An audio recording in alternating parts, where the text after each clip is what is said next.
independence soon. Deirdre Brock. Speaker, a government under siege from its own side, ignoring the advice of its more thoughtful friends and fearful of a mythical force of ultra-patriots, prepared to do irreparable damage to the UK's international relations by charging ahead with a reckless and ill-considered Brexit, now desperate for an election to turn its huge opinion poll lead into a parliamentary majority. So much for the May government and the election of 2017.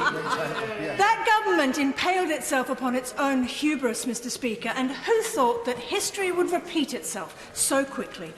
The thinking of this government has appeared to be, we'll burn that bridge when we come to it, and the blame has always been someone else's. A Prime Minister who bemoans his lack of control of Parliament while disposing of great chunks of his parliamentary party, and who struggles to win any vote in chamber, betrays a lack of leadership, a lack of control and a lack of statecraft.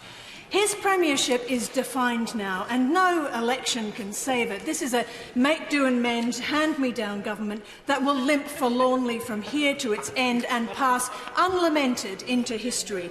The only question left is how much damage it will do as it dies. Now, an election now may not, of course, solve anything for the UK. It may return another deadlocked parliament. There may be a small majority for one party or another, but there may well still be a deadlock in this strange malaise that has so paralysed the English body politic. You lot have no escape, sadly, for the people you represent. But Scotland does. This election will demonstrate how the nations of the UK are diverging and how Scotland is charting a different path. A nation that regards the EU as generally being a force for good. A nation that sees other nations as possible allies rather than probable enemies. A nation that looks outwards instead of up its own fundament. Scotland sits more and more uncomfortably with this place. Now, this election, when it comes, will lay the foundation for the independence that will follow. Scotland will walk a different path, and we will forge a different future. Now, I pity the people of England who are so poorly served by their politicians, but England's people have overthrown broken systems in the past and can do so again. They can cast down the petty tribunes who have so long sat here squabbling over trifles. This should be the last election to a UK Parliament. Scotland will be independent before another is due. We will have no need to die in a ditch. We'll just get independence done without the buffoonery.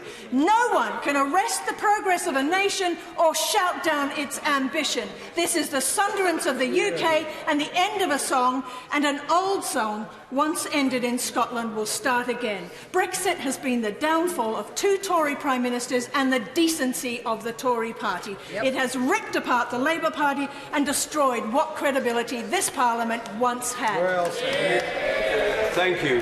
Geraint Davis.